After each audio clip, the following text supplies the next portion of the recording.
Hello everyone, good afternoon and welcome to the grand finale of the innovation competition of 2022. We're here today to see some pitches of really cool innovations that are happening at Radboud University and Radboud University Medical Center. And you're here to witness the end of a road they started, I think, in November last year. So in November last year, we had 13 scientists applying for this innovation competition. And they have an idea, or basically they have results from their research, and they thought maybe I can use this and turn this into a solution that can have an impact on society. And I think they were right, but we will see at the end if our judges agree with that as well. So they handed their applications in, and then they got a 3-day training. So we have scientists with only 3 days of training that are going to show us what they can do if you focus for 3 days on creating something from your research results. After that, they also received a pitch training. And that pitch training is basically what got them to come up here and explain to you how they are doing it and what they want to do after this competition is over. Why are they pitching here today? Well, of course, we have some really nice prizes. So we have a first prize, which is 10,000 euros, and we have a runner-up prize of 5,000 euros, sorry for that. And in the end, we also have an audience award, so you can vote if you're looking in from home.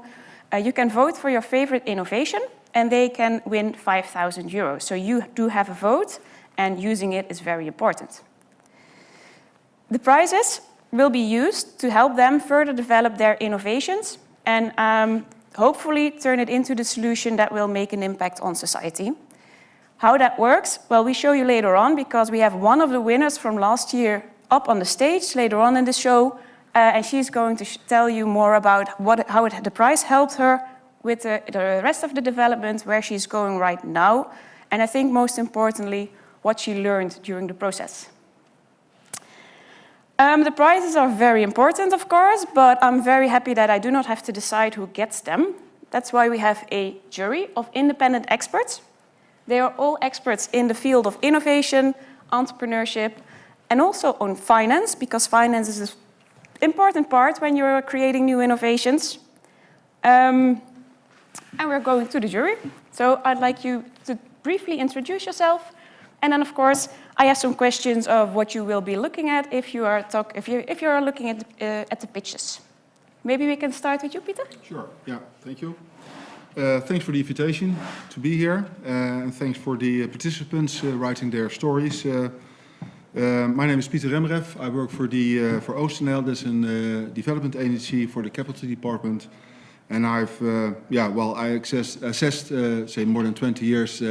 Business plans, early stage, plans from early stage companies. All right. Over 20 years? Yeah. So you've seen hundreds of innovations, right? Many, yes. Many. What makes an innovation stand out? What will you look at when they are pitching? The most important part, I think, is the ambition of the entrepreneur itself, how he brings a story, but more the execution of his story. And of course, there should be a value proposition. He should meet some requirements, market requirements, with his idea. All right. So motivation is very important. Keep that in mind. Okay, next, Harry, we have... Thank you also for the invitation to be here today. I really enjoy being amongst young starters. I'm engaged with Lumo, which is an investment fund in the high-tech campus in Eindhoven, where I am a venture advisor, and I'm also an entrepreneur who's had a software company for many years, and I've made an interesting exit with that, so I can now invest in several startups. So you're an entrepreneur and an investor? I'm both, yes. All right. Yeah. And you started your own company and you made an exit, which means that you sold the company to somebody else? I did, yes. Yeah. So you really know what it's like to make an innovation and build it into a product and getting it onto the market. We have been into many phases from a simple startup into an international company with all of its challenges. Yeah. Yes. What is the most important aspect for you in a pitch? Persistence. I think you can have an excellent team with a poor idea, or a good idea with a poor team. I've seen many cases where it's the team that really makes it a success or not. So persistence in the team. Just never give up on your idea or dreams, I would say. All right. Thank you. Thank you for being here. Last but not least, we have Peter. I'm going to keep calling you Peter because I did not think about this earlier on, but we have a Peter, and in English it's also Peter, so that might not be very helpful. So Peter, you joined us today, and you're the CEO of Synafix. And for those who do not know this, Synafix is a spin-off from Radboud University. It was founded in 2011. 2010 it was founded, and you joined the team in 2011, if Google is right. That's correct. And first of all, it's a joy to be here today, and I can really resonate with how the people who do the pitch are feeling right now. I've been there more than a decade ago, and it's an exciting time, early innovations. At Synafix we've been there. Early ideas are good. I resonate what also the other people say. The team is really important and the determination is important. What I look for today is especially also beyond that differentiation, and how does it differ for what's already there, and that's often not sufficiently addressed, and then you come with me too approaches, which is a waste of time of yourself and your team to work on that. So at Synafix, I'm CEO since 2011. I joined the team of 2 postdocs from the Radboud University with a very early idea, and actually there also the team, the cross-fertilization and the complementary between team members, that made Synafix to where it is today. Today we are highly successful. We're one of the top biotech companies in the Netherlands right now. And that has not been possible without building further on your original idea. You have to reinvent yourself multiple times before you really hit the mark and really can become successful. So, thank you. Thank you. So you have to distinguish yourself from what others are doing. And luckily, you are all different type of pitches, so you distinguish yourself from your other candidates. The official criteria that you will be judged on and what the juries will take into consideration is the market. How well did you explain what kind of customer you have, what the need of that customer is, the business model, so basically how you think you can make money with your idea, the commercialization plan, that's basically how do you get your innovation out of the lab and into the market so that people can actually use it. The product, how well can you describe what it is you're doing. The finalists got some training by Hans, and I hope Hans is looking at this from home. Hans explained to them what is the deal you will make. And that's also the question, of course, to you. Can you convince the jury that of the deal that you will make? Of course, it's also important that you explain what you will do with the money if you win. How will you spend it? What will you do with it? And how feasible do we think it is that it will get you to the next step? And finally, of course, the quality of the pitch. So the pitch is important, but to be honest, the rest is more important. So if you're a little bit nervous, that's okay. I think that's enough for the introductions. That brings us to the main program.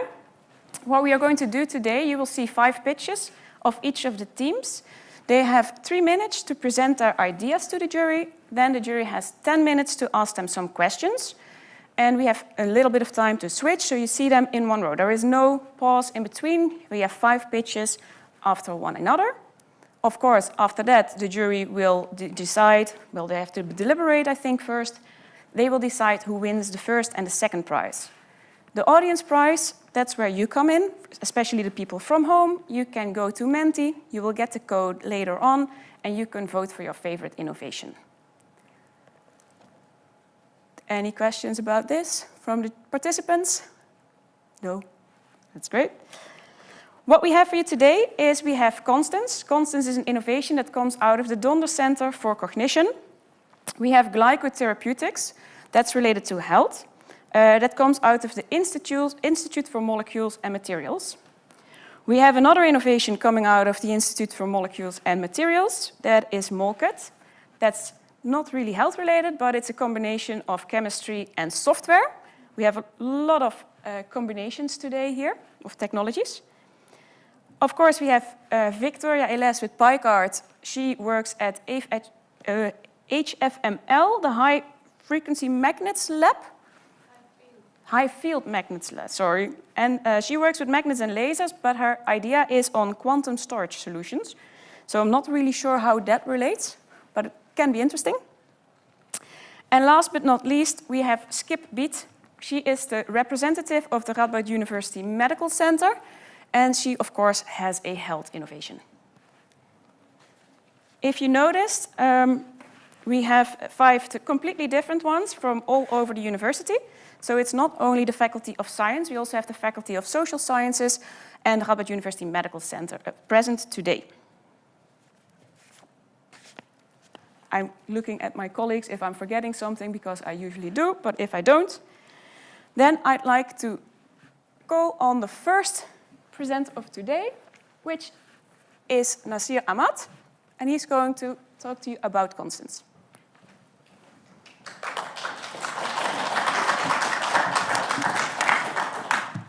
We're very strict, so we have a timer. I have to put it on. Sure. So you get 3 seconds, it counts down. Sure. And then it starts. Are you ready? I'm ready. Perfect. Thank you, Brechtje. Hi, everyone. My name is Naz. I'm a postdoctoral researcher in AI, and today I'm going to be talking to you about Constence. So first of all, what is Constence? So Constence is a patent-pending circuit design for a chip that would, by its nature, learn. And I want to explain what that means. We are describing a chip in which the actual components adapt based upon the input voltages and the feedback that it gets. And that means the chip's components change over time. That allows the chip to actually learn without any software on top.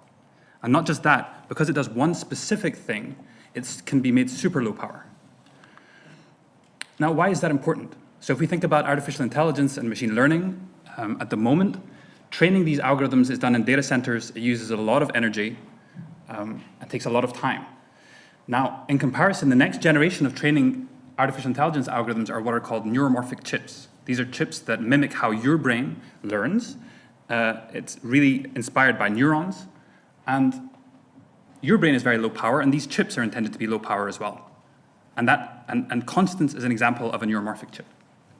Now, the other way in which Constance is special is that compared to the competition, without any connection to the internet, without any software updates, Constance chips will learn based upon the data and the feedback that they're being given in the real world. Whereas competitors would need something like an update or connection to internet. So then what is the deal? What do we want to do? We want to license the circuit design to silicon manufacturers such that they can produce these chips, and we would get back, in return for the license, some cents per chip. This has huge market potential, starting here in the Netherlands, where we're hoping to produce our prototypes. It can grow into the consumer electrics research and development world, and then onto worldwide electronics fields. Now, this is the point that we are at right now, is thinking about stage 1 and getting our current algorithm and circuit design into an actual physical chip. And for that, we would like to make a strategic partnership with a Dutch R&D company. Our focus on this part of the process is really important, and that's why the money, if we were to win it here tonight, would largely be used for forming that framework with a partner organization, and then on top of that, some additional funding for promotion and logistics. So to round off my talk, I just want to tell you who you've actually been hearing from. So the team here is myself and another member of the Radboud AI department. We are developers of brain-inspired learning algorithms, and we've been doing this for a number of years. What we want is for our research to really impact the world. We want to take it from the laboratory, where we have a lot of theoretical guarantees, and actually put it into real devices that can help people. If we were to be successful, this would hopefully culminate in hundreds of millions of chips being produced in the next decade, based upon the ideas that we have developed as part of our research. Thank you very much. I suppose it's time for questions.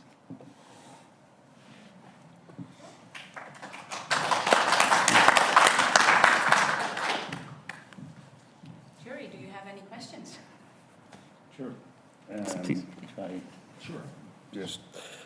written down some things. Have you, it's an interesting idea to put something that would normally exist on a framework of computers, to put that in a single chip.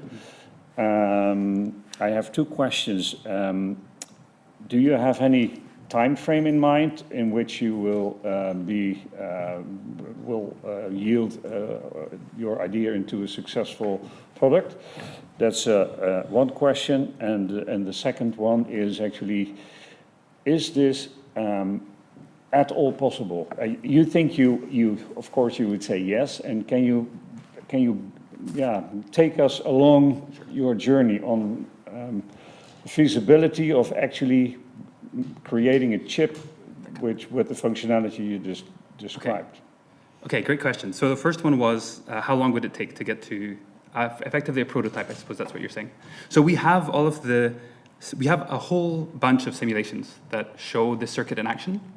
And so that part is actually something where we even see benefits of this approach over alternative current approaches that have to be run on computers. So we already have the simulation side covered. I'm not a hardware expert, so it's very difficult for me to give a time frame that is exact, but given the nature of the field at large in neuromorphics, devices are produced within, on the order of, iterations can be produced within a year. So I would expect that given we already have a circuit design down, given that we do not need to create new hardware, we're relying on existing hardware that people have been developing in the neuromorphics fields, we just have to mesh the two together to make sure that our specific circuit is being implemented by these things that already exist. And so I would see that on the order of the next few years. That's how I see the timeline. Now, convincing you that this is possible, I mean, one of the fun things is that, of course, your brain is an example that this is possible in the real world, first of all. Then on top of that, can we do it with current hardware? Now, what we want to try to do is produce these devices within the framework of current silicon manufacturing, because that really makes sure that it's scalable. Because if you can make use of the current silicon pipelines for producing wafers, and effectively it just means that we have the highest likelihood of being able to scale this up very quickly without the necessity for completely new hardware methodologies. And that's our hope there. But as I said, a lot of the hardware we rely on. Sorry. Yeah, I should let others ask questions too. But I hope that was convincing enough. Thank you. Yes, well, thank you for your presentation. Very clear.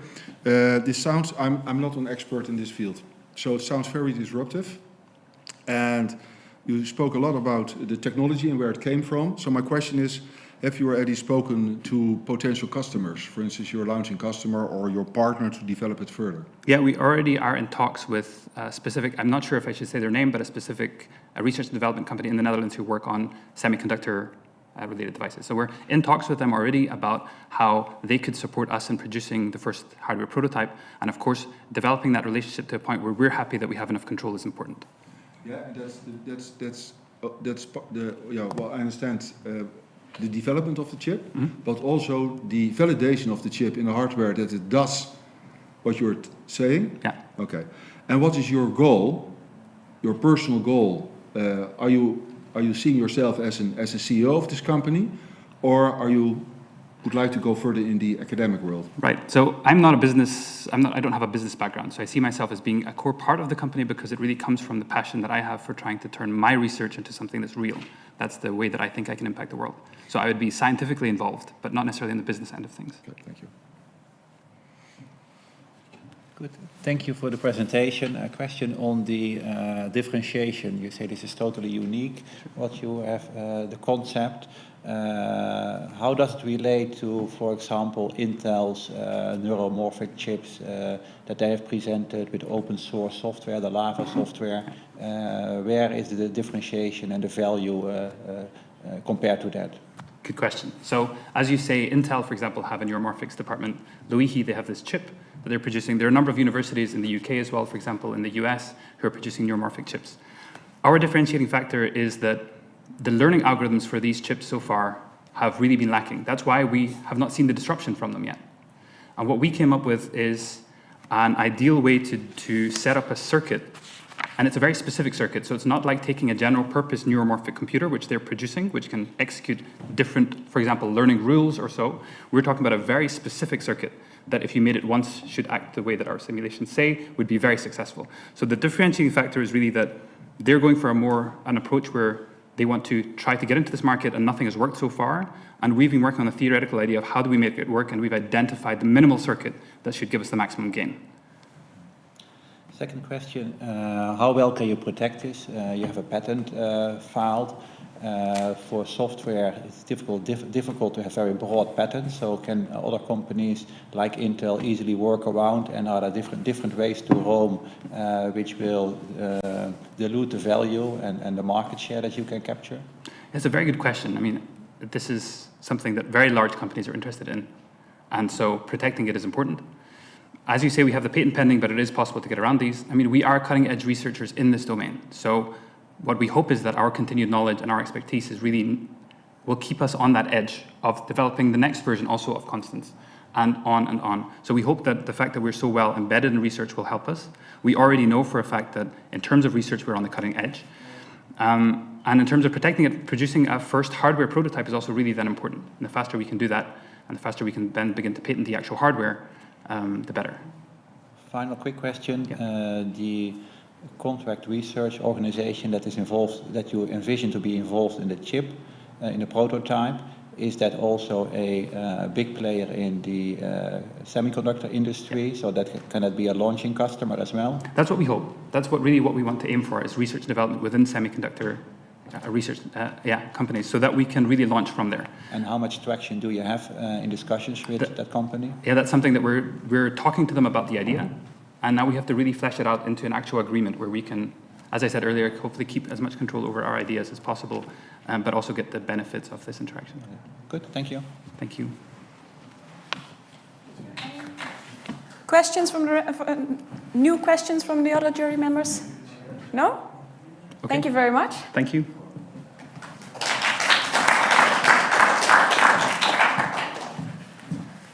Nasir, you actually have time left. It's perfect. So you get extra points.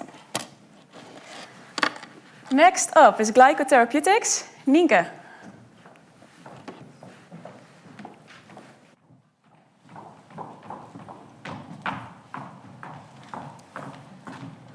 Are you ready? Yes. Okay. The camera is for the people at home, and the jury is of course there. I give you this one. It counts down in 3, so if you're ready, I'll push the button. Yeah. Are you ready? Yeah. Perfect.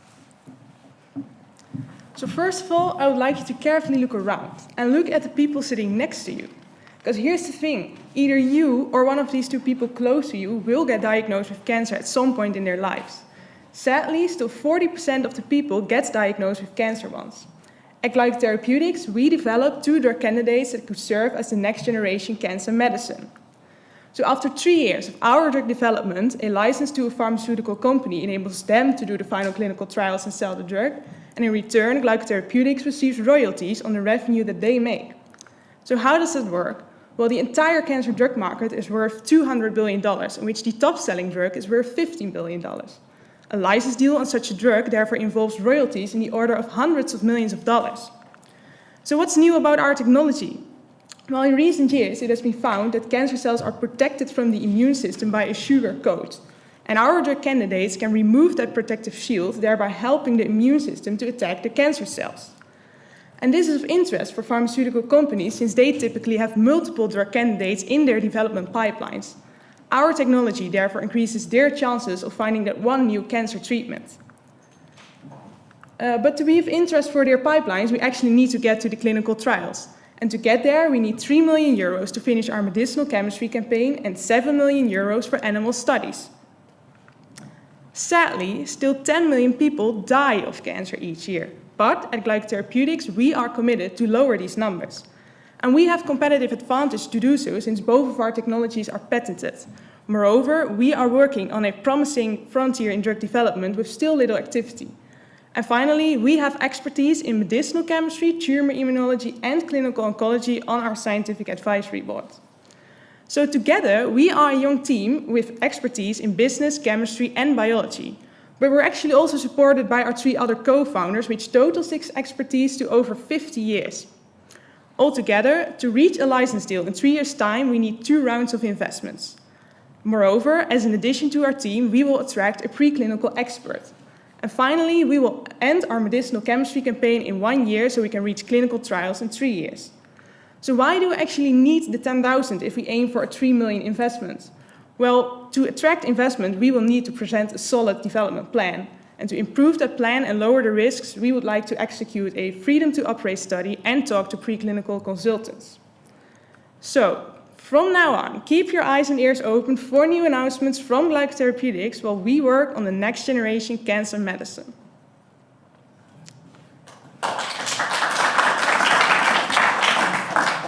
That's one pitch. It's very nice. Jury, do you have questions? Peter, I think this is in your field of expertise, no? Probably more in Peter's field. No, But more in sure, I have Peter's. questions. Thank you for your presentation, and you gave a good outline of your idea. My question is, it's not still clear to me, so can you elaborate a little bit more on the technology? Is it the drug itself, or is it the delivery, an add-on on a drug, what you would like to produce? No, it's the drug itself. So Okay. our drug candidates, they enter the cell, and there they just block the production of the building blocks that is needed for making that sugar coat. So therefore, the immune system is again able to recognize the cancer cells. Yeah, and that's a field which is still not explored by other pharma or biotech companies. No, to the best of our knowledge, there are actually only 2 other companies that work on targeting glycans as a cancer therapeutic. Okay. Yeah. And have you published the science? We have published science. We've also patented. Yeah, and Our- published in Nature Communications, we've Okay, published. yeah. And you ask the money for freedom to operate, but is it more a novelty because freedom to operate is a very broad and Yeah. So the current drug candidates that we have, we already foresee that there might be some problems with, for example, solubility and stability. So therefore, we have a strategy to improve that. But that strategy makes use of a technology that does exist and that is already used in the clinic, but we don't know yet what our freedom to operate is. So, yeah, what type of structures are maybe already patented or stuff like that. That's free. Yeah, okay, thank you. Thank you for your exciting discoveries. I think my question was more or less answered, but I'm still going to elaborate a little bit on that. Worldwide, as you explained, cancer is a huge problem for society, but also hundreds or thousands of laboratories and developments are currently being developed. So how sure are you that your technology is not yet somewhere in a lab already there? And have you thought of protecting your product or your new drug? Yeah, well, the current drugs that we now have, the drug candidates, they are patented. So I think no one else is working on that except for us. So yeah. So I guess we you can are also well protected by patent. That's, improve these drug candidates even more once we go and generate new IP on that. So yeah, I think there are still many cancer patients not benefiting from current existing immune and chemotherapies, and our drug candidates work via a new mechanism that hasn't been done before. So therefore we could probably help some patients. What is your next step? If you were to receive the prize, what is your next step? Well, we are already talking, we've had some early discussions with investors. So our next step would actually be to attract investments. So we would use the prize money, if we were to win it today, to talk more to preclinical consultants, because that's the expertise that we are missing and that we would like to add. And therefore we would like to come up with a more solid plan, development plan, to have a higher chance of actually attracting investments. Okay. And as an academic startup, you also have like opportunities to apply for funding. You're also working on that simultaneously, right? Yeah. Good. Nienke, you talked about freedom to operate FTO. Ultimately, the key driver for a new drug will be, is it better? And I haven't seen you haven't spoken about differentiation. How does this relate in preclinical models, in early, perhaps in vitro models, compared to standard of care, compared to the company Paleon that you mentioned in your business ID? Can you provide some color around that? Yeah, so there are currently 2 companies indeed working also on targeting glycans. Those are indeed Paleon and GlycoMimetics. And Paleon in this uses mainly enzymes and antibodies, where we use small molecules. So our technology is probably more easy to make and more cheap to make. And our technology has more of a long-lasting effect than the technology that Paleon uses. They have a more short effect that they see in vitro experiments. And then there's also GlycoMimetics, and they actually only target one mechanism, and our technology targets multiple mechanisms. But they also use small molecules like we do. But they are already also a bit further. They already have drug candidates in the phase 1 and phase 2 clinical trials.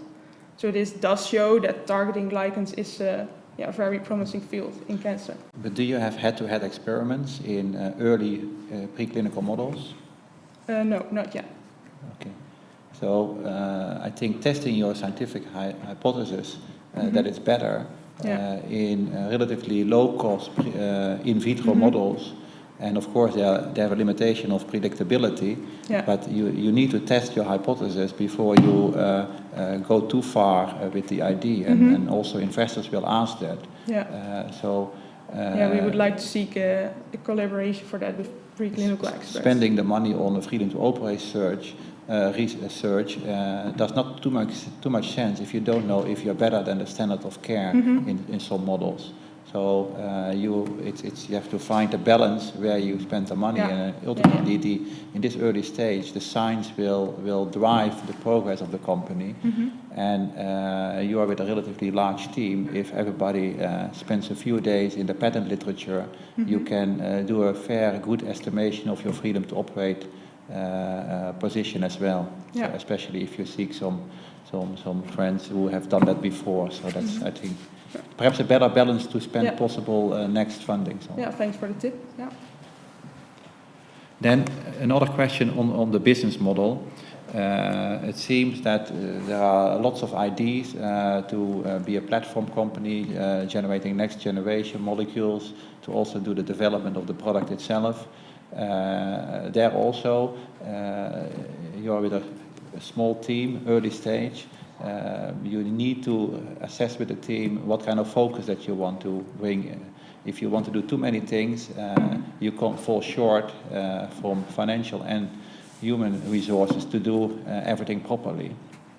From my personal experience, it's very difficult to focus, but it's essential to focus to be successful in your core objectives. Yeah, that's true. Any more questions? Yeah, well, more a clarification question for myself. But you did the research at the university, and the research is the base for the paper. I assume that during the research you did also some in vitro, maybe some in vivo studies. So you saw the effect of the compound, so to say. Yeah. And that strengthens your hypothesis. Okay. Okay. There were like a few precursor molecules where our technology is based on, but they were published, not patented.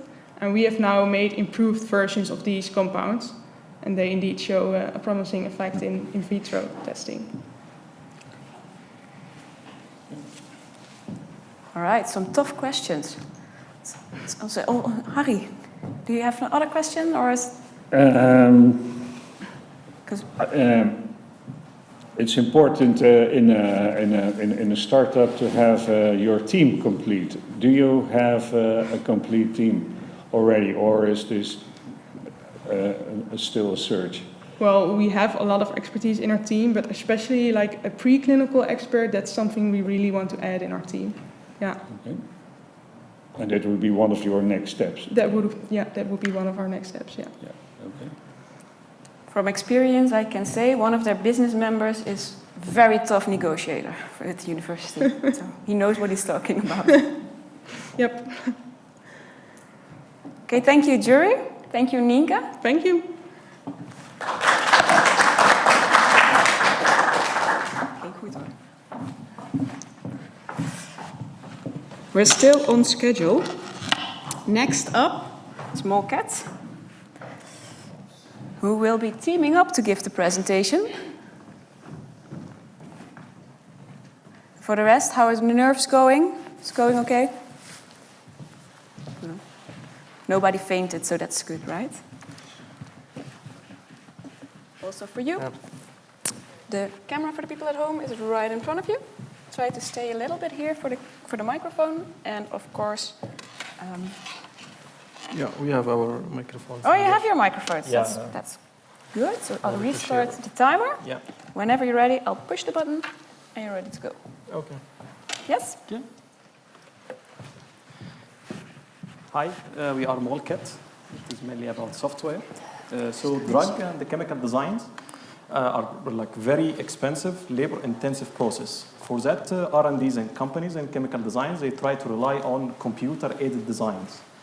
But even with the available supercomputers at the moment, they are not powerful enough to run complicated problems or complicated simulations.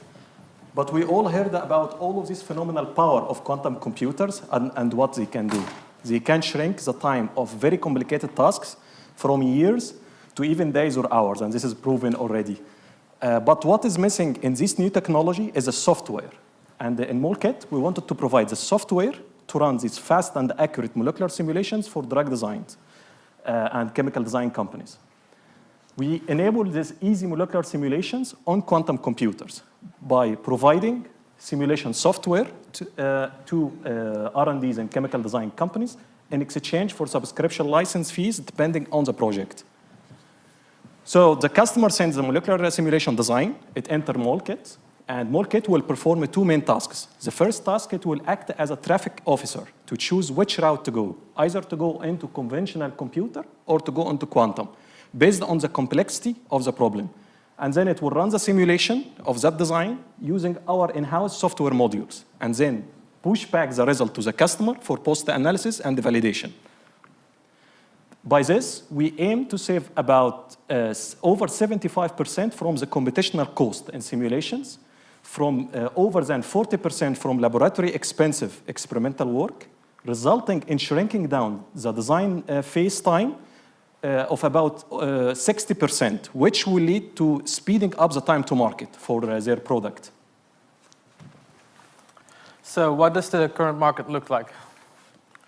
The quantum computing is a very young market, and it has made leaps and bounds of progress in the last 2 years by investments by companies such as IBM and Honeywell. The application fields at the moment are mainly financial, materials design, and cybersecurity. However, a big part missing from this list is the field of molecular simulations, and that is in truth because the quantum hardware is not commercially available at the moment. However, it will be in a couple of years, and that's why we are starting MolKet at the present, so we can have our time and be ready when the hardware is ready. In order to achieve that, we have made a three-phase plan for the next 5 years to be ready for this quantum revolution. In the first phase, we will create our minimum viable product, which we use to build showcases, which we can show to potential clients to engage in a pilot project, to integrate with the needs of the industry.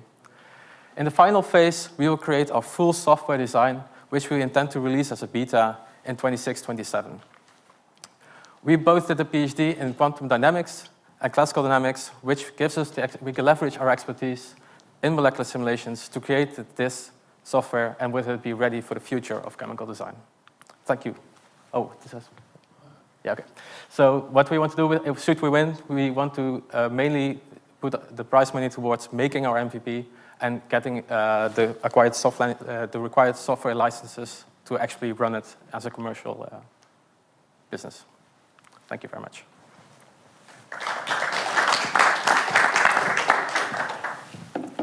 Excellent pitch.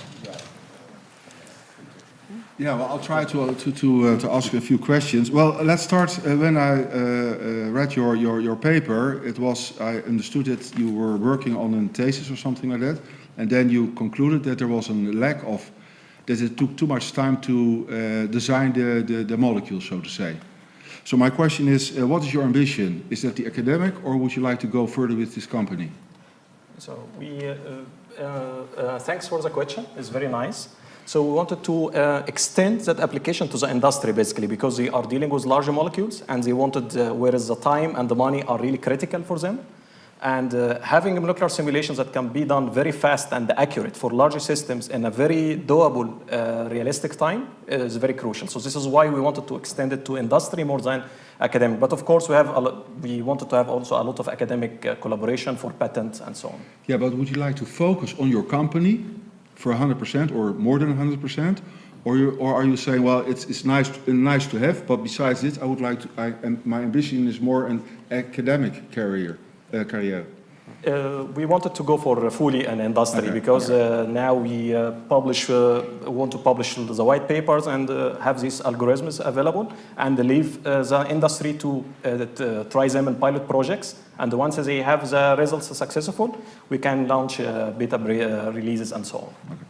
The second question is, I understand you are dependent on computers which are still to be made, the quantum computers. They are not ready yet. They're not. They don't have to be made. To be used at a large scale by companies, they have to be commercially available on a large scale. Okay, because your software can only work on those computers. So my question is, the software can work on the computers that exist now. So we can build the software and we can make it scalable. So when computers grow, they can grow with them. However, if a lot of companies worldwide want to use them, they all need to have their own computers. So there need to be more of them, not as they are at the moment. Okay. To clarify this, I think your answer is there are quantum computers available for research purposes, yes. right? For this moment, and design purposes. there is a lot of quantum computers that are really available, but they are not really fully used yet, because the software is missing to use the full capability, but also they are not commercially available yet. So nobody can really have a quantum computer at a company or anything. So in that sense, we try to, we prepare the software now while the quantum hardware is really progressing. And in 3 years from now, they start to merge together. And then the software is ready for fully deployed at the commercial level. Yes, and is that last assumption, or is it, have you already spoken to the builders of the computers? You mentioned a few. Yes, and they are, and in what way are they involved? Because you really need them to be able to put the software on the systems. Yeah, thanks for this nice question. What we have here, it is IBM Road is an example for a quantum computer. They have now in 2021 and 2022, they have already fully scaled quantum computer, which are enough for our application at the moment. And what we are going to do is to partnership with them in order to achieve applications that can be done on a full commercialization scale. So you already talked with them about partnership? Yeah, we are attending with them several events. We provide some applications on their, send it to their mainframe to test. And once we have the company is really fully proven yet on a commercial side, we can try commercial application with them. So it's now sort of academic collaboration. Yeah, because of time. So, well, the ambition is to partner where you are not so far in the process yet. So it's still an ambition. It is. It's sort of you're right, it's an ambition, but IBM have stated that they are open to collaborations like this multiple times. And you only focus on IBM or also on the other? For now, IBM is the most promising infrastructure. Okay. Sorry to interrupt. Yeah, no. Excellent. I can understand it's a very attractive new field, but what we have done now is small showcases on their hardware. So in order to test the hardware quality and have the enough testing to see, what is the difference between IBM and other computers, because this is also crucial for the market. And once we finalize this, we then really partner them on a pilot project, like some pharma company needs this project, then we see, we will use this hardware to do this within our modules and so on. Thank you. Quickly to the next jury question. Thank you for your presentation. It shows you are like a visionaire with some big ambition to have traditional computers collaborate with quantum computers and develop software for that. But that's like that's like a dream, I would say. Or can you take us along with what have you done so far on the software side? Because you're mentioning, hey, we see the future where we develop software to make those computers work together. But what has been done so far to in this process of developing actually software? So not in plans, but in what have you actually done, or is it still early stage for that? Well, the basic thing is the basic algorithms have already been proven on quantum computers. The division and hydromizing, so to say, of using quantum computers and conventional computers in tandem has also been a proven thing. The thing we really add is that we have expertise in the dynamics of molecular systems. And this is what we want to bring to the community. So the whole quantum computing and conventional computing combination, that's not our specialty. Our specialty is really the molecular simulations, and we believe we can do this using the... And for that you need those new generation of computers. Yes. Yeah, and adding to my colleague Mart, what we have done is to use those molecular simulation testing on that hardware. So because now what we are intending is that when we use a combination of both, what kind of results we need to get, and this has been done. But of course, this has to be tested commercially when like a customer really has a big design to implement, and then we have really a full-scale software. Because now we are sort of on a pilot or like a minimum viable product phase where we try small systems to compare to what they have already and try to reproduce those results. Once we complete that phase, we will be ready to make that. So we are really in making the core of the software, but the software as a commercial side is not really available. Okay, all right. Try to keep it short. I see Brechtje is getting nervous on the timeline. I was going to say we can have an extra minute because Nas left us some extra time. So if you win the prize, you have to share it with him, right? Peter. Good. I understand the dependency on the hardware, that's a potential issue, of course. I also understood the timelines to software launch 2026-27.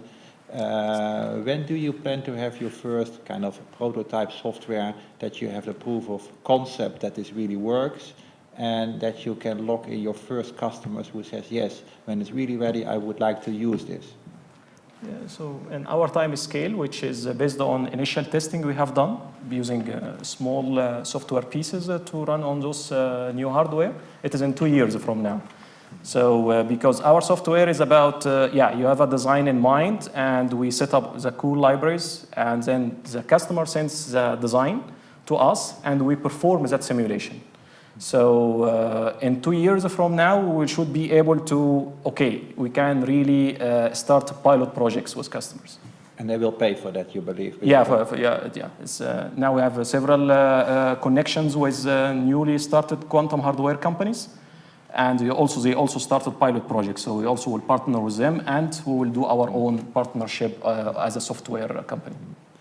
I like what also Hans said, Harry said, that you're a visionary in this field. At the same time, you're very focused on your application and molecular simulations, so that makes it more manageable. From a business model and an IP perspective, how do you want to protect your invention? Because there are, like I said with previous candidates, there are other approaches on software. How do you believe that you can carve out a nice niche and get sufficient market share? So we will leverage, so we have several new methods and we wanted to leverage them and sort of register the like software side, so it's like sort of a patent but for software, but also by publishing white papers that includes this know-how, so we try to have like something in there. So it's very hard for a software, but of course we can register it, make it as a black box, so people really don't know how it works, but except they just can use it from our mainframe. So several ways for software to register it first, but also to patent the algorithm, but this is depending on the project, of course. It's not a simple answer. Then on the business model, will you run this on your own computers, or is really the software that people can use on their computers? what's the other model? So to protect their privacy and also their models, they will work on their computers, however, via our cloud. So they send us a design, it's like a software, like in modules, and then it reaches our cloud, the design is finished. Our cloud will decide, MolKet will decide which hardware to use, and then provides the results for them. So they receive it on their computers, but it has to connect to our server. Okay, thank you. Yeah, thanks. Thank you, jury. Tough questions for you too? Yeah. Thank New you. technology. An applause. Thanks.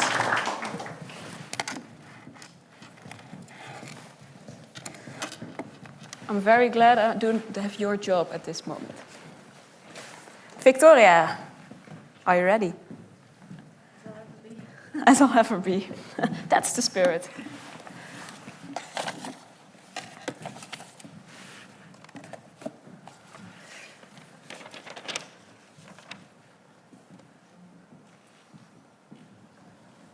Yes, it works. It's on. Okay. If you're ready, I'm ready. Hi, you've just heard about quantum computing. I'm going to rewind a few steps.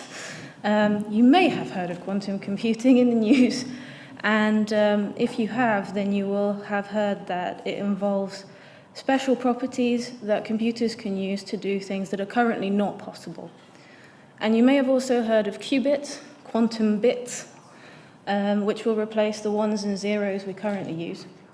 The good news for everyone here today, myself and you, is that we don't need to worry about that because the development of quantum computers is being taken care of by other people. But what is lacking is the infrastructure to support this. Imagine if you'd bought a Ferrari and then all the roads around you were made of gravel. You couldn't really maximize its potential. So what we want to do to make the PiCard is to help develop this infrastructure by introducing a device that will act as memory for quantum computing. So we want to make a chip. What's inside the chip will be the special thing that we would like to license to a big semiconductor manufacturer. The fact that this can be produced using existing silicon technology instead of new or esoteric materials should appeal to them and demonstrate the scalability and potential profit of the PiCard. Qubits typically have a short lifetime on the order of milliseconds. They perform a calculation and the result is read out. What makes real-life applications difficult is that you want to be as close to 100% accuracy as possible. So you're always chasing those decimal points. And right now, there is no method to perform quality control on something that has a quantum nature rather than a binary one. And that's what the PiCard would do. The potential market for quantum computing is huge, with big players like Google involved. But I would like to say something about where I'd like to be in 3 years' time. And the good news is that with just 2 strategic customers with the right agreement, we could have a healthy income and also demonstrate the scalability and viability of the PiCard for large-scale production. This demonstration is likely to be important because the PiCard would be something new. And with anything new, it can be a little bit difficult to demonstrate its worth.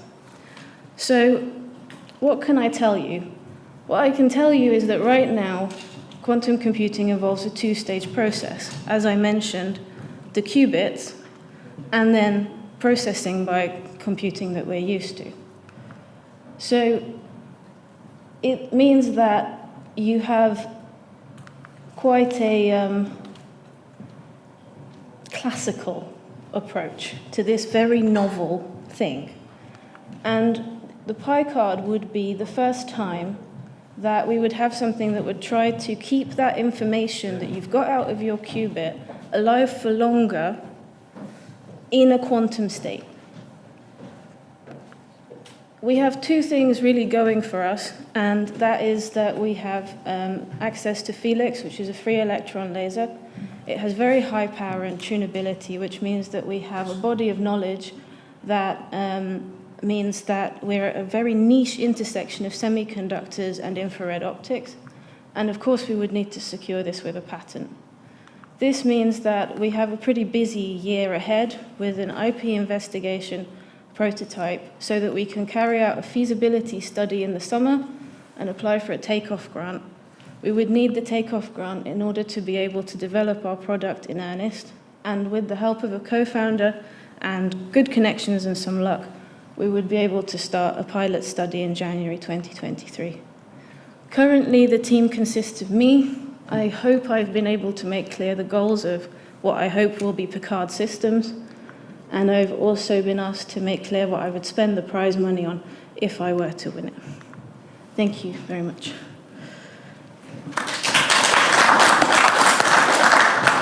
Thank you, Viktoria.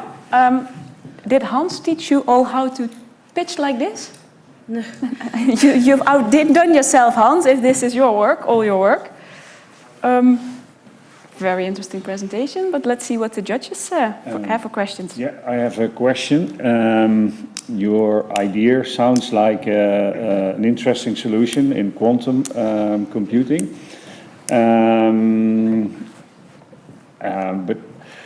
But it seems like it's an early idea, which needs, as you already showed in the timeline, some significant steps with a surprisingly small amount of money needed for development. So I would advise you to look at that again. Because usually fundamental research on applied computer science and or chip technology is quite difficult. That's a general remark. But my question really is: have you looked on your competitor? Is there what are there no such developments already? Because it seems like a natural step. To address your first question, the reason I've put low initial amounts is because the chip design would use the simplest elements possible, and that's also one of the reasons why I think we have a chance at success. I came up with this idea when I was trying to solve a different problem where we had little time, and I needed to think of what's the simplest way we could solve this, and I thought, oh, actually, this could do something else. So when I say the small amount, I mean the thing I can take into the lab and test whether it works. And I believe that once I know if it works, things will move rapidly. Okay. For the reason that you've stated, it seems a very logical thing, but quantum things are special because once you measure them, they collapse. So what I'm proposing to do is kind of an anathema, but actually, while you maybe can't copy a qubit, I believe that I have found a way where maybe it wouldn't be called a memory, maybe it would be called a buffer, but it would be something that would be valuable to the development of the quantum computing field, which I think I would say now is at technology readiness level 7. And so there's still work to be done. So if I have a prototype that works at TRL 3, and I can take that to a pilot study, and they can show actually, yes, this thing works, and we can integrate it with existing electronics. We don't have to use brand new materials or different methods. I think we could get there quickly and match the development of the field as it grows. Okay. Maybe I can help you a little bit. So some part of the funding section you saw was to spend it on IP search. Yes. Luckily for you, the Radboud University takes care of those costs, so you would have extra budget to spend on hardware. Okay. Other questions? Peter? Yeah, well, thanks for the presentation. I'd like to elaborate a little bit more on the previous speaker concerning the validation of, for instance, the steps to be made from TRL3 to the pilot. I saw a rather small budget. Have you validated that budget to be able to reach that goal? This is something I need to validate, but the reason I'm standing here with silly faith is because I've got good support behind me. And the project that I've been working on previously, which was to develop silicon qubits, which was a big collaboration, means that the hardware I would need to test whether the concept works is here. Felix is up the road. After many years of work, the rest of the hardware, the cryogenics, is also working. So if I had the device, I would have a yes-no very quickly. And I don't need extra money for that except for the device and for any additional costs. The setup is there. I need to just find out whether it will work or not. Okay, thank you. And the second question is, I still have not it clear the ID. In what way did you validate the ID, the business ID, in the market? Is the market the end user? Is the market the hardware producer? So actually that's one of the reasons I joined this competition, was to try and find out how to approach that question.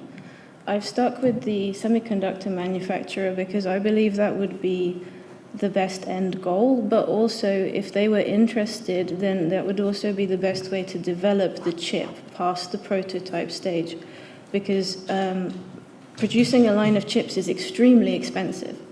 So I would need a collaborative partner who's interested and will say, yeah, okay, we'll try that, instead of me having to pay out of pocket for something as, oh, we know this works, makes this for me. So that would be the ideal sort of co-development situation. And as an alternative, I think there is a route in by approaching instrumentation companies. So the people who currently make the electronics that are used in these laboratories, who would have a more mature relationship with developing electronics. But I would prefer to approach semiconductor manufacturers first, just because if I go the hardware route of really developing the hardware itself, then I need to make a bigger company, and I need to invest a lot more time and people and energy into producing an end product. Whereas I hope that with all the innovation in the field, they'll be able to see that there is a need for this and be interested in developing it with me, as opposed to me having to make the whole thing and then selling it back. And then if you collaborate with third Quick parties. question, because otherwise we don't have any time left for Peter. The dream is big. I think the idea is visionary, as we have heard today a couple of times. Perhaps it's too far ahead. Even the quantum computers are still in development, and you go one step further for development. I cannot judge on that. You mentioned there's no competition. There's always competition, so there should be competition perhaps from the software side. That can be through a cloud accessible. So what is the closest competition from a non-hardware perspective, perhaps? So there is a lot of work being done on error detection, algorithms, and improving qubit manufacturing quality. That's one of the reasons I emphasized the decimal points, because a few years ago, above 90-something% fidelity with your qubits was a big deal, and now we're getting to the higher end of that. And that's why these chips that MolKet showed with the higher number of qubits have become viable, because there's no point building a chip with 1,000 qubits if only 10 of them work. So the issue of errors and fidelity have been built in with which qubit will win. Currently there are multiple ways to build a qubit, and it's not 100% clear which technology will win yet. But if you could short circuit that, if you could say, I've got all these algorithms, but actually I'm going to check it for real, that would be really instrumental to helping that development process and reducing it. I still would encourage you to look carefully what you believe is the closest competition you have, and see in practice with a prototype how you can prove that you are better than that. I would love to. and I think, but first things first, I think the idea is in an early stage, very early. I understand there's an idea to file a patent. That would, it seems a priority. And then I would engage many more people, talk to people in the industry and test your idea, shape it further. It needs a lot of nurturing. Create a good team around you. Because you have an idea, but to make it work, I think it's a long road. This is hardware, not software. So you get a lot of pushback and a lot of bears on the road before you're there. So good luck with that. Thank you. No more questions? No. Thank you. Are you happy? Is that good? Yes.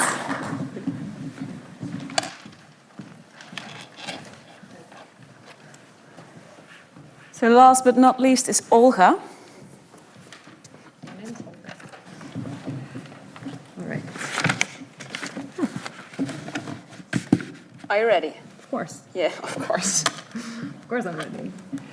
There have been a lot of computer talking done in the past half an hour. It's time to put a human into perspective. So my name is Olga, and I would like to ask you, all of you and the people at the audience, when was the last time you actually get an X-ray? Each of us probably during our life get it at least once or twice.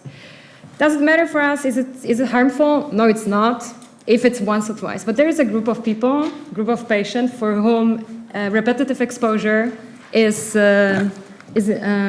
harmful. These are the cardiac patients, and they are being scanned during their life many times. Here comes the skip beat. Skip beat is a special scanning protocol which removes some of the data, data from the scanning, and can provide 50% less radiation. At this point, skip beat as an instruction can be provided to a CT vendor, so to the producent of the scanner, in exchange of imaging data to be constantly updated and improved. And when it's ready, it can be implemented to the hospitals to scan up the base from Radboud UMC 100 of patients every year, and can save 200 euros per every patient. How does this work? In the original protocol, we do images on every heartbeat of the patient. In the skip beat protocol, we skip every other beat, meaning we obtain half of the data less. But we are able to reconstruct that with artificial intelligence to make up for this gap of information and provide 50% radiation less, which obviously is beneficial for the patient. The improved protocol can be accessible to any patient and can protect them from potential side effects of radiation. And as I mentioned before, at this point, 100 patients per year in Radboud UMC is eligible to undergo this scanning. Canon Medical System is a provider of the scanner in Radboud, but they have 30,000 of scanners worldwide. If this works on the scanner I work at now, it probably can work on 30,000 other scanners. And each of the scanners can scan 100 patients per year. There is also other companies that provide scanners to hospitals, 4 very big players and 34 other scanners. All of them have from 20 to 111 scanners per million inhabitants worldwide. That's a lot of people that can be covered with a simple solution. Skip beat can give you 50% less of radiation and decrease the cost by 50%. It provides you less time for reconstruction, uses less energy, provides the same diagnostic accuracy and image quality like a regular protocol, giving you a possibility to scan more patients and save money. This is me, and I want to make a world a better place. So with less radiation, with less money saved, we can reach much more patients, many more patients. Last year, I validated this in a computer setting with 7 other radiologists. This year, I want to validate it in a pilot study, and next year, I want to really make it use in clinical practice. How I'm going to use your money? Well, 8,000 is exactly the amount I need to scan 20 patients for a pilot study. The rest will cover going to another site and check it in another environment. And this all wouldn't be happening without these people, so thank you very much. Sorry.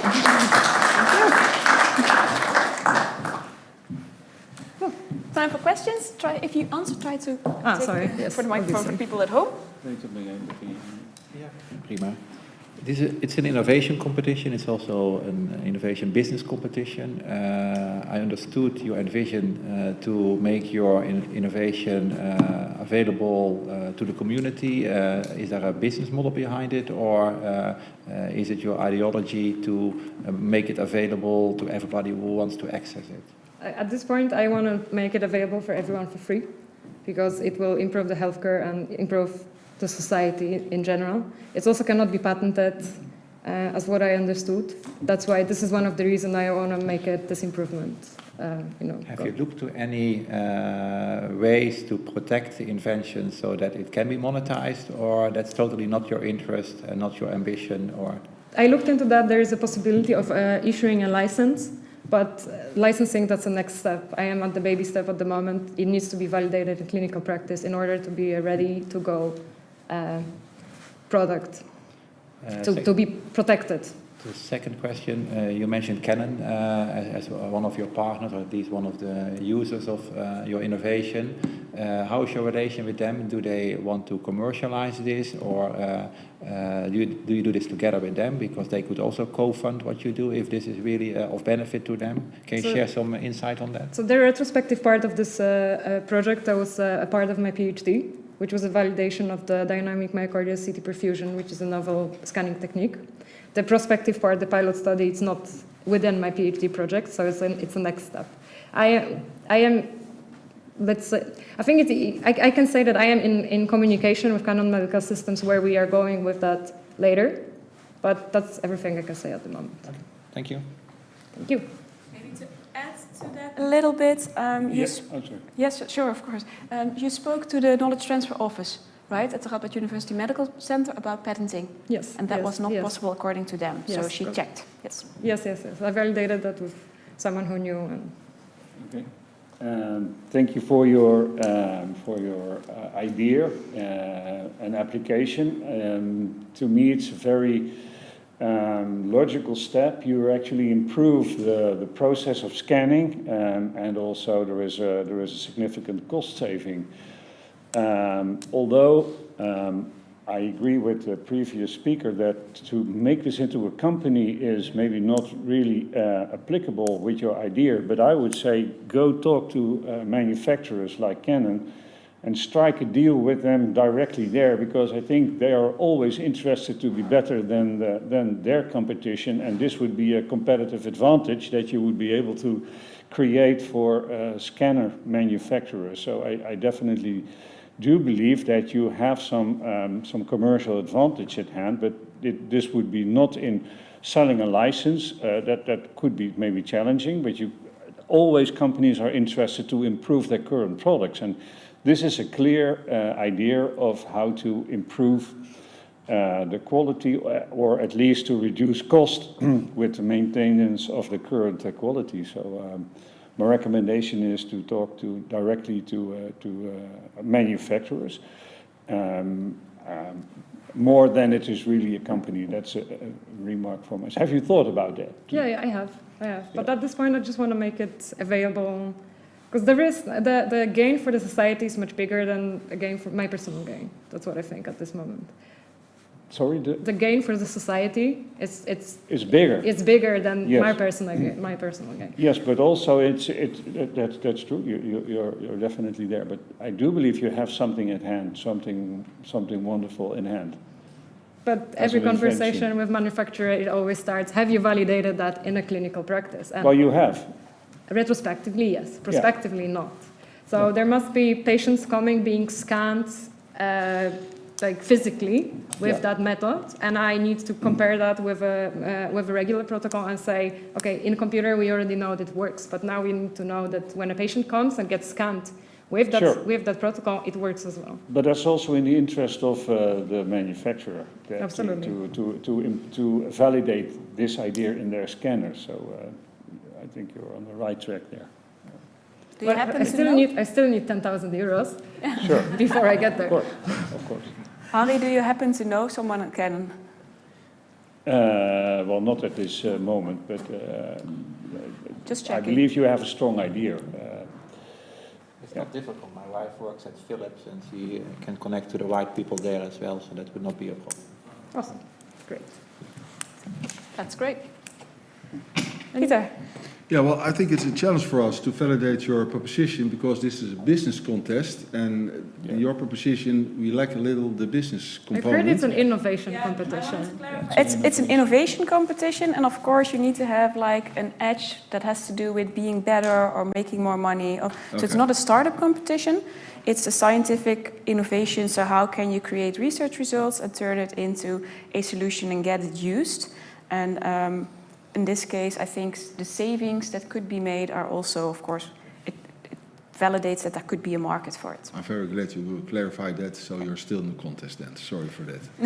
I think the gain is immeasurable, like in money terms, with my idea. That is true, but it can improve diagnosis for many patients. Yeah. Well, it sounds to me a very clear proposition, saving for the patient and cost reduction. But still you have to do a lot of validation. And then you can say, from an idealistic point of view, how far can I bring it and then hand it over to a manufacturer? Then the question is the manufacturer, of course, willing to invest still a lot of money to validate this protocol? Because it is, in my view, is it a change of the existing way? And if it is a change, then I think he has to apply for a new IVDR or MDR, something like that. So, and that still needs a lot of patience, which should be involved. So, a huge investment. I would agree if we were 10 years ago with what you're saying, but right now with artificial intelligence, a lot of those things can be made up. So the skip-beat protocol can be supported by artificial intelligence softwares, and this is how we obtain the reliable results from these scans. But if you make yourself less dependent on what they are willing to do and say, well, let's make a company from it and let's invest a little bit of money, you say it's not a huge amount, but a little amount of money, and validate it and bring it as a certified product to the market. Then they can, not only Canon, but the other hardware companies can immediately use it. And the hospitals can also use it, not only Radboud, but also others, because it is validated. And I think validation is very important. Interesting idea. It is an idea. Huh? If the validation cannot be protected, I think it's very noble. It's an incremental innovation in my perspective because the concept is known. I think it's very good to have peer-reviewed data, so it will hopefully be picked up by manufacturers, and hopefully this initiative will end up in those manufacturers picking this up, and that the society can gain those benefits. To build a company around it is probably more difficult unless you can find an angle to protect your validation, the patient data, and concepts around that. Yes, I was misled at the beginning when I spoke to the validation office that it cannot be protected unless it's licensed somewhere in the further stage, for which I have to have a validated pilot study. So in order to start thinking about it, I need to have something in my hand to show that it's not only computer setting, but it's also patient setting that makes a difference. Good. Thank you. Thank you. Thank you. Thank you.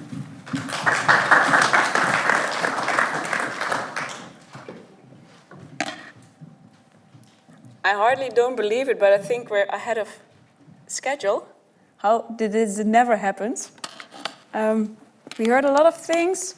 I think I heard some topics about being disruptive, about being visionary. I also heard the judges say a lot of time that it's really early stage. I think that is, I think that sums it up. I think that's also quite typical for what comes out of our university. Jury, do you think you have enough information to make a verdict? We have to. Huh?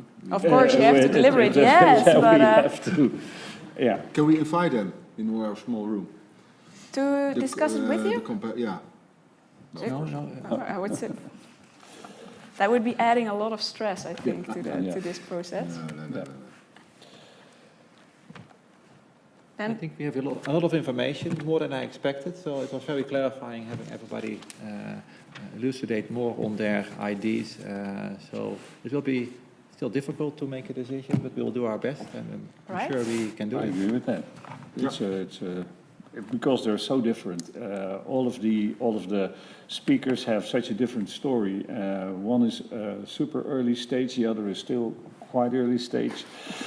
So that will be a challenge for us, but we have also have been presented some interesting ideas, definitely.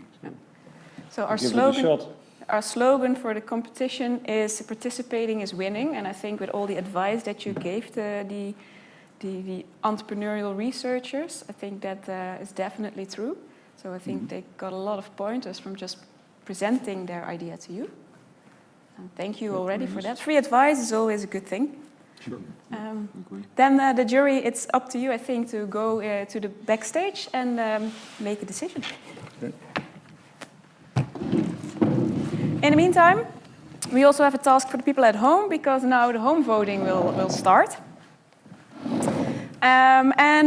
Of course, we will give you as much time as the jury has to deliberate. So as long as the jury is deliberating, you can vote for your favorite innovation.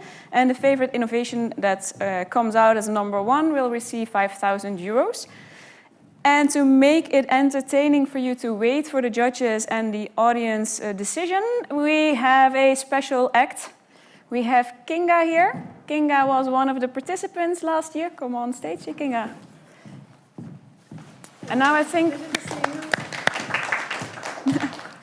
yeah, we will be using this microphone. Mm-hmm. That is the camera for the people at home. Kinga has a small presentation, and of course there will be options for to ask for questions. That option is, I think, only available for the people actually in the room here. So maybe you can say a little bit more about why you joined last year and what it's gotten you. Yes, so I can start my presentation. Yes. So actually last year I took part in the business... I have to make... Sorry, people. I forgot. We have one extra photo on stage because we were supposed to have Thomas as well here, but Thomas is ill. So Thomas promised us that he would be watching from home. We wish you a lot of health and hope that you feel better soon. So that's why he won't be joining us. But Kinga has been so kind to talk a little bit longer. Yes, thank you very much.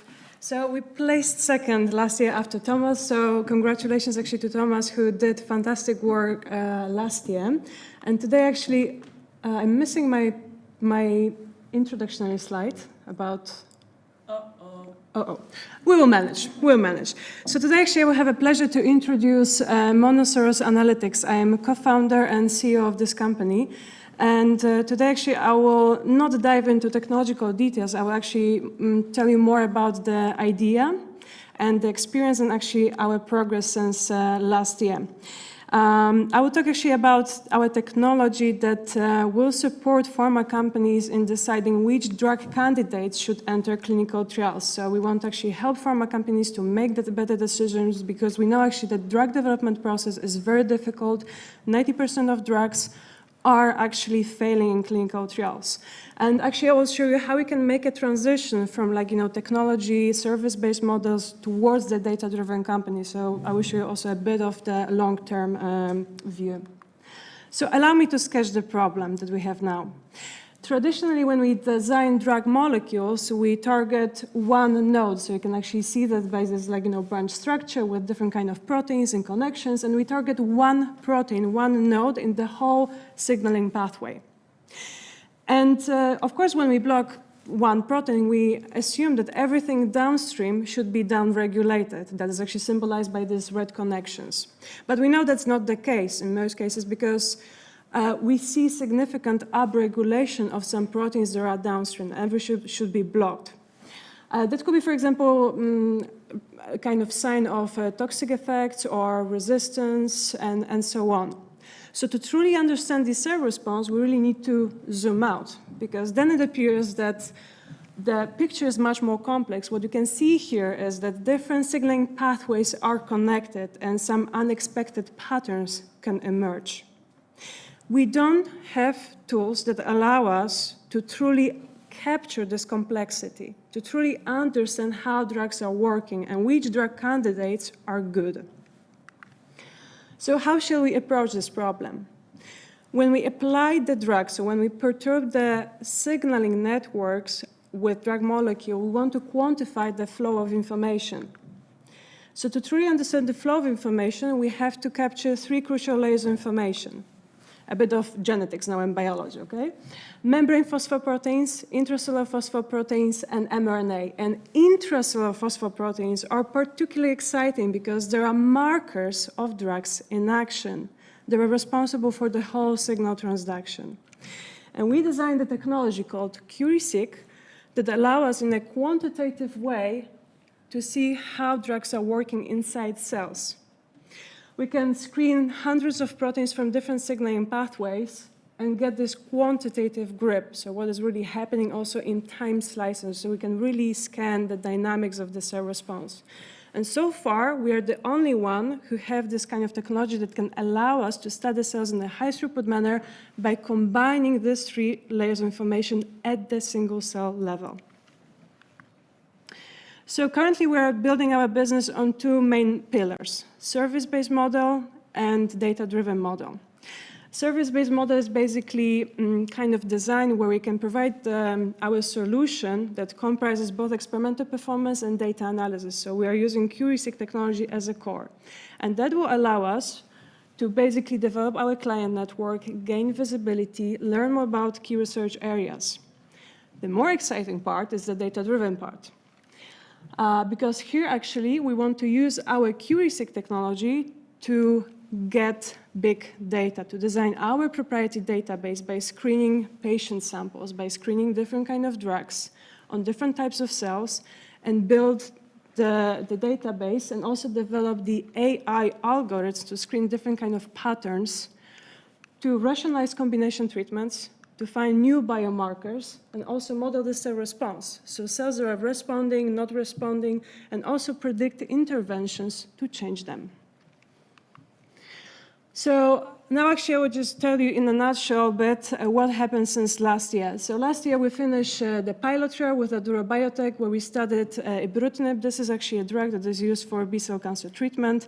We published the results. We got very exciting data. We took part in the business innovation competition and we placed second. After the business innovation competition, we skipped the discovery track organized by Mercato launch, and we immediately jumped into the venture track and we're working more on our business plan. We finished the venture track, and in September last year, we got XS grant, 50K, to basically start doing research. There are including 4 BTK inhibitors, so 4 drugs that are used for treatment of B-cell malignancies. And this is actually also the starting point for us to acquire data for building our platform. In September also, we got wonderful news. We were one of 5 finalists in the Venture Challenge. We took part in the 10-week program, and we're fully devoted actually to development of our business plan. This is a program dedicated to life sciences and health sector startups. We also got wonderful news last year. We got takeoff a grant, phase 1 for feasibility studies and so on, and we believe actually that will really help us actually to speed up actually a lot of different kind of things. Also at the beginning of this year, we finished the pilot trial with Janssen Pharmaceutica. We are also studying together the mode of action of one drug molecule. And we are launching now the company. So I'm actually glad to say that after 1 year, we are already starting our commercial activities. And in May, we got a final announcement. They will actually Venture Challenge business coaches will announce the results of the finals of the Venture Challenge, and we have opportunity to win 25K and also have this wonderful experience to be introduced to the investors. Currently, we are actually talking to 3 investors, so we are already negotiating deals. We are talking to different reagent suppliers to negotiate partnerships. And we are also talking to customers. We lined up a number of potential clients for our technology. So what I have learned actually since last year is that I need to learn a lot. After business innovation competition, we just realized that we have to describe better what we are doing. People didn't get our technology because we're actually asked to simplify, but you can't simplify too much because then actually people will not understand really, they will not grasp what we are really doing, especially when the technology is complex, when the idea is really complex. So we're working on that. Talk to your customers as soon as possible. In 2 hours with 2 companies on board, we learned much more than with actually doing 1 week studies of the market, analysis, financial prognosis, and so on. So try to talk to your customers because you can really learn a lot. Surround yourself with smart people. This is a very important thing, especially people with grayish hair with a lot of experience because they can really give you a lot of hints that can also prevent you from doing really stupid mistakes, and they can really bring a lot of experience into your team. Persevere. Entrepreneurship is really an art, I think that Hans, your business coach from the innovation competition, was trying to calibrate your expectations and so on, guys. But entrepreneurship is not like, pink fluffy bubble with unicorns and rainbow over your head. It's really hard work. It's really hard work. You will need to combine a lot of different kind of things, starting from leadership, project management, thinking about your business idea, doing research, pitching, going to clients, and so on. So you will need to build your skill box. You will need to expand. You will really need to be dedicated in your company. And last but not least, try to show your love, your effort, your passion, and try to fight for your idea. If you don't show that, people will not buy it. So show your love and be unique, show your uniqueness. So guys, good luck today. Fingers crossed for all teams. It was really inspiring to watch you today. And good luck. And once again, I extend actually congratulations to Thomas, who couldn't be here today. Thank you. Thank you. So we have, yes. If you think what Kinga did is normal, it's not. So that's an amazing ride you did, right? So getting the funding, getting clients, getting projects. She worked really, really hard to get it, and she is well deserved, but it's an amazing accomplishment to do that within 1 year. So that deserves another applause, I think. You have the opportunity to ask some questions. I would really recommend you to do that. But before we go to the Q&A for Kinga, we have from our project coordinator who is yelling at me that you only have 30 seconds left to vote, and then the voting will be closed. So 30 seconds left. The Mentimeter is still in your screen on the top of right, if I'm correct.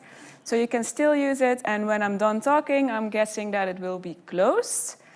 That means that the jury is also getting close, so we might only have time for a few questions, but we do have time. So who would like to ask Kinga something? Yes? Just quite a simple question. Comparing where you are now to where you thought you'd be in 1 year. So we're all thinking about where are we going to be in 1 year. We have some idea about what that is. But we're probably wrong. So I'm curious about your perspective of how you feel 1 year on, what your expectation was and how reality turned out. I'm going to translate it, I'll repeat it, because you don't have a microphone. The question was, compared to where you were last year and where you are right now, did it meet your expectations? How was it for you? That's your question, right? Yes. Of course, you always have a hope that everything will go really fast, but if you expect actually that you start your project from scratch and in 2 months you will establish a company and you will run and have clients, then Merry Christmas, good luck, okay? I think that we're doing well, especially taking into consideration that we're doing very expensive experiments that requires a lot of validation. I think that I slightly maybe underestimated. I thought actually that we did already enough to get funding, like, to get investment and so on. But always investors will ask you to do much more. We finished 2 pilot trials, we're already doing a lot of experiments and so on, but it's never enough. So currently we are working on acquisition of more data, more experimental data, actually to get first funding. But I think that the general conclusion is that will take much more time than you expect. I think 2 times more, I guess. Is it fun? Is it worth it? It's very tiring. I mean, I'm working, 16 hours per day, so be prepared that it will be hard work. You will need to sacrifice a lot. Your company is your baby, so treat it well. And try to love what you're really doing. I mean, then actually you will maybe not feel that you're working really hard, and it will be really satisfactory. You try to motivate people? Yes, I'm trying to motivate people. Guys, be prepared for hard work. I think that Hans was also trying to say that. I remember, Hans, thank you very much. Hans was trying to say that actually during the innovation competition, company is not fluffy bubble. Yes, it's serial work, and you will need to do a lot of things. There will be a lot of challenges, and you will have a lot of hiccups, ups and downs. I had actually moments where I said, Jesus Christ, I don't know what I'm doing, yes? During the venture challenge, during the second boot camp, during the second meeting, we started actually company from scratch. We said okay, we're doing 1 step back, and once again, we are rethinking the whole strategy. That happens a lot. Yeah. Other questions? No question, then I have one question. Do you still feel that you're a researcher? Or are you now really a business person? I professionally, I'm still a researcher, and I'm a true scientist, I think, inside my heart. I'm learning these business skills because this is something what is required from me now. Yes, this business talking, knowing this language and so on. If someone will ask you what is your USP, you have to know what does it mean, yes? I would say actually that maybe in some time I will be a business scientific woman. All right. And what's next step for you? What will next year bring? So this year we hope to get investment, big investment. We are talking to investors. We are also writing EAC accelerated grant. I didn't mention that. We got through stage 0 and 1. We are actually now at stage 2. We're writing actually full proposal, and we are submitting that actually in March. And I'm gonna show off because Kinga doesn't do this. If you apply for this grant and you get to the second phase, there is a 0.4%, I think, that you are actually 0.0. I'm really bad at percentages, so Britta, you can laugh at me. I think there is less than 4% chance that you go into the next round and you're already there, right? Yes, we are already there. So we're applying for this grant, investment, IP, because actually also during the last year we protected the technology. We filed a patent application. We are also thinking about next steps, so patenting actually next steps in the whole workflow, because today I didn't focus on the technology. I didn't want to flood you with a lot of details and so on. That was not the goal. Building the team. Also attending a lot of courses like, project management, leaderships and so on. So that's the goal, I think, for now. To basically establish the company, yes? I mean, find a place in Pivot Park and so on. Thank you. No questions anymore? Yes. Well, I think today is a great opportunity to thank the MolKet Lounge team. It's been great work, I think. So maybe. Thank you. So, for the people at home, yeah, I have to pat myself on the back. We got the remark that we did a great job organizing the innovation competition and saying thanks. Thank you very much. It's a pleasure for us to do this, and we definitely will do it next year. So for those people listening at home who have a job at Radboud University or University Medical Center and think, hey, that sounds great, I'd like to join the next competition. We don't still have a registration system, but if you just send an email to hello@makaterlounge.nl, we will put you on our prospect list and you'll get an email when the next competition opens. So that's something you can do already. And guys, remember, winning is okay, but actually you will learn more from your happy accidents, from your failures. Yes, that will shape you as a business person, as an entrepreneur, as a scientist. Okay? So winning we money place second, yes, remember. So winning money is not important? I think that the learning experience, all of you are winners already because you already did this first step where you're thinking actually about business model, about your business and so on. So great job.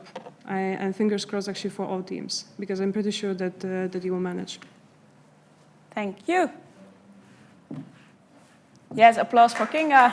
Thank you. Our jury is still not back, so we do have some time to kill. Usually we do the thank yous at the end of the innovation competition, but now I think it's a great idea to do it right now.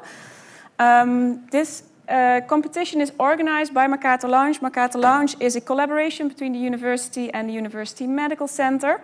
And the goal of MolKet Lounge is to support innovation and entrepreneurship amongst researchers, but also for students and employees.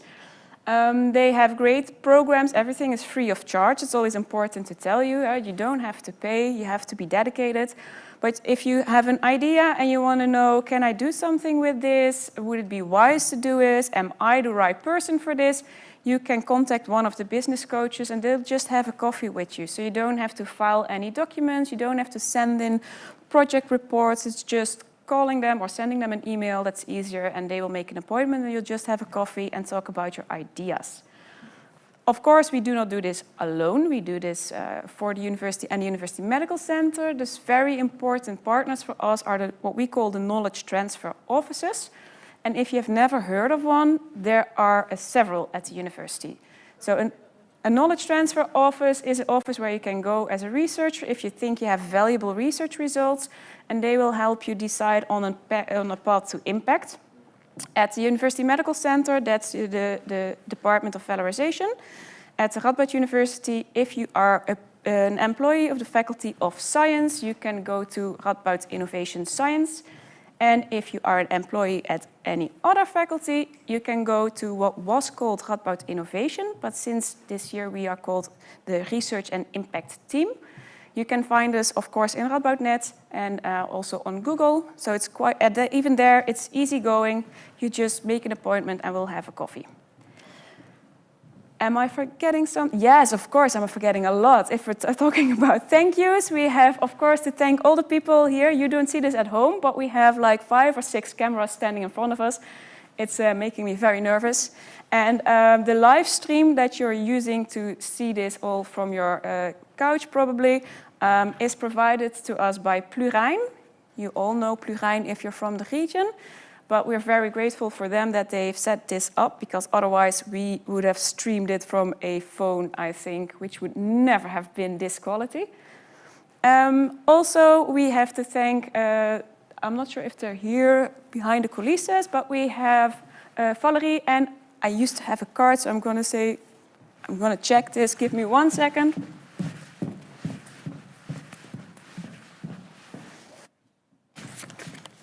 This happens if the schedule changes. We have Into Movie. Into Movie is a company that was founded by 2 students of the University of Applied Science, Valerie and Jasmijn. They made not only the promotional movie, but they're also going to make an after movie, which we can use next year to, basically to convince a lot of researchers to join again. They did great work. If you haven't seen the movie yet, go to the website of Mercator Lounge, and there you can check it out. And of course, if you sign up for our newsletter or our socials, then you will get it, I think, within a few weeks. So thank you. One is standing over there, so we can applause.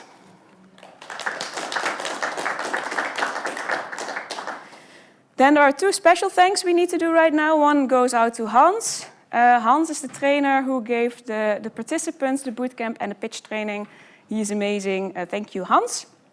And of course, we have Florine. And I think Florine just ran because she knew we were going to do it. Is Florine there? Oh, top. Somebody's going to get her. Florine is the one at Mercator Lounge who organizes all our events and also this one. So the fact that we're standing here, having microphones, having a presentation is all because of her. Even if you win the prize money, that's due to Florine because she's the one who makes the checks. So be kind to Florine. That's the biggest takeaway. And I think she is deliberating with the judges to see who will win and who will not win, and probably drafting up the certificates and the checks to hand out in a few moments. I'm hating the jury right now because I have to keep on talking. Maybe you can talk about coming events. Is there any Perfect. So Kinga asked me, can we talk about upcoming events? Well, I'm really happy that we can have events. Let's start with that. Yes, there are 2 great things happening. Mercator Lounge organizes, of course, we have an innovation competition, which is 3 days of training. But we also have, if you want to become an entrepreneur or you want to try out if it's something for you, we have a program that supports your ambition that's called the Improve program. And that starts at the end of March. So if you're interested to learn more on what it can do for you and what it contains, then go to Mercator Lounge and ask one of the coaches to explain it to you, or ask around to see if one of your colleagues already participated in that program, or just send an email saying, hi, I want to join, and then they will sign you up. Have we women in business as well? When? Harder? Ahmad? All right, on the 8th of March, we have an event that's called Women in Business. Of course, as many of you know, there are not a lot of women in business, so it's very important to stimulate that. If you are a woman at the university and you want to know about women entrepreneurship or women in business in general, we always have a great program with like experienced people. Last year, I think we had a female lead investor, which is like finding a unicorn. We also had somebody who built her own company. We had a CEO who's managing a company. It's really low-key. It's just joining there. We usually have lunch or something to drink, and then you can ask. It's like an Ask Me Anything session. So we definitely recommend you to join, and of course, also that is free of charge. I'm really happy that you're back. You too? We had some serious discussions and elaborations in the process. Yeah, I can imagine. Yeah. But Not easy. Was it a tough decision? Really was, yes. Okay. But we came to a conclusion. Yeah, we are in consent with them. Yeah. Okay, so who of the jury will Yes. reveal? I'm the lucky one. What do you want me to do? Do I sit down here or stand? Did you already get the prizes I from have the jury? prizes, I have the names, luckily. You have the I name? know who I can All right, ask then I'm for. going to look right over there. Florine? Do we have like the prizes so that we can start handing them out? Almost. Okay, so then we'll just maybe, can you tell me a little bit about the discussions that you had? Yes, of course. First of all, I think that we were, we could say that they were all impressive. The presentations were very clear, and some were very, what you say, how do you get it, compressed, so to say. But still, it was a clear presentation, and we looked at the innovative side of the proposition, the feasibility, and the only way to get to get what do you say it, Evaluation. yeah, the conclusion is that it's based on the impression you have from the paper and the presentation, and that's of course is probably not enough to get a good view. So it's based on maybe on lack of information, but that's the same as a startup. As a startup, you don't have information, you have assumptions, and then you start your company, and you will see what happens. So I'm not sure that this is the way we did, but feasibility was important. Time to market, as I maybe already said.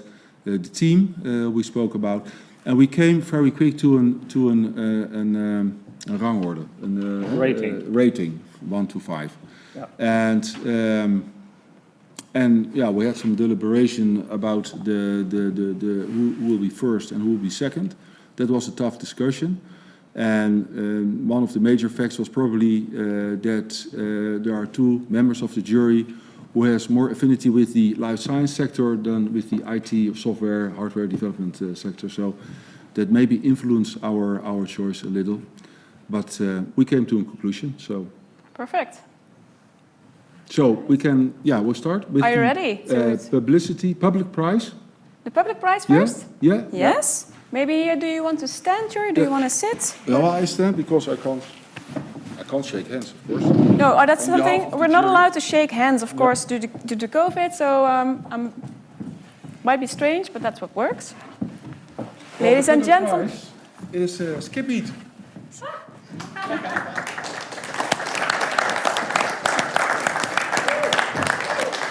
Congratulations. And we as a jury also had a long discussion about your proposition.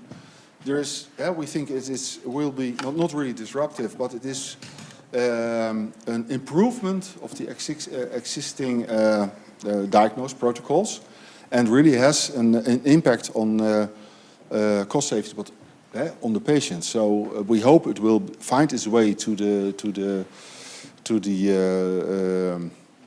hospital, so to say, to the physicians, and of course, in the end, to the patients.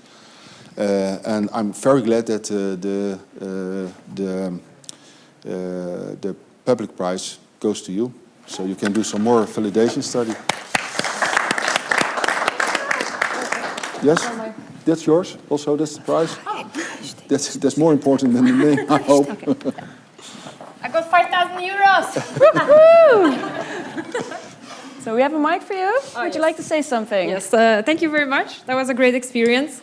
And I really believe that Skip Beat is a game changer, and you will all see it, and we will all benefit from it. So yeah, I wish all of us great healthcare. Yeah. And thank you very much. And good luck with your decision. Thank you. Congratulations. Yeah, you can stay. Second is company Constance. Constance. Congratulations. A very good presentation. A very good question and answer afterwards. Really disruptive. And but still early, so still a lot of validation has to be done. So we hope that this prize and the amount of money will help you to bring it further. Thank you so much. Let me see the name and the amount. Yes, okay. Thank you so much. I mean, this means a lot, but mainly thanks to everybody who organized it. So thanks, Brechtje, thank you, Florine, thank you, Mark at the launch. Yeah, this is awesome. I'm really excited to see where it goes, and thank you for all of your comments and questions as well. You're welcome. Sorry, this is for on your desk to show everybody that you have been prize winner of this contest. Thank you. Okay, you're welcome. Yes, and the first prize goes to GlycoTherapeutics. A very clear presentation also. We hope it will work. So we think also that this prize will help you to do some more validation. And if those results are good, we have the assumption that it makes it easier to attract the Serie A or first fundraising. Yeah.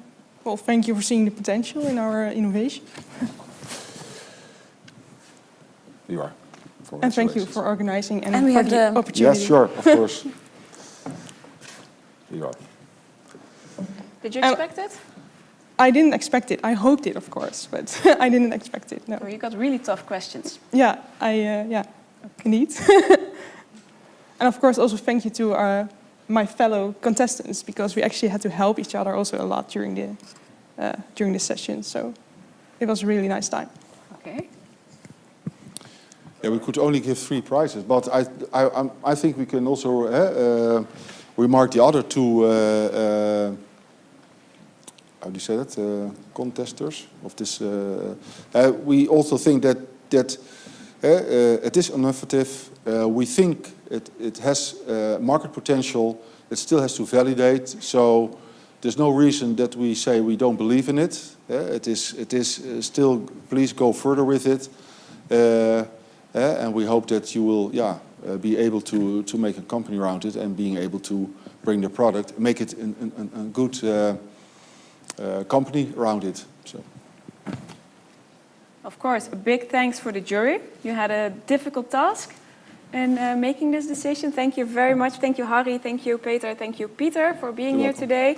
We are going to celebrate, I think, now. We already did the thank yous, except for one. You over there? Yes, you were running away. No, you have to come here. This is Florine. Florine organized everything and made it possible. So I would like to have a big round of applause for Florine. Nee, nou, daar dacht ik al. I'm not sure if we would like to... I'm looking at the camera people right now. Do we want to have the winners in front, or do you have them already, or do we need to have them with the judges? Yes, is something, I guess. All right, then I kindly invite the winners to go to the cameras. Oh, yes. I have to thank the people at home for watching this and for giving us your vote. Thank you very, very much. And we hope to see you next year live, of course, but stay tuned.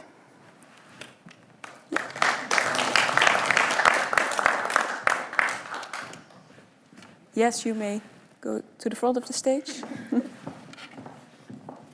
Willen jullie erbij? Of,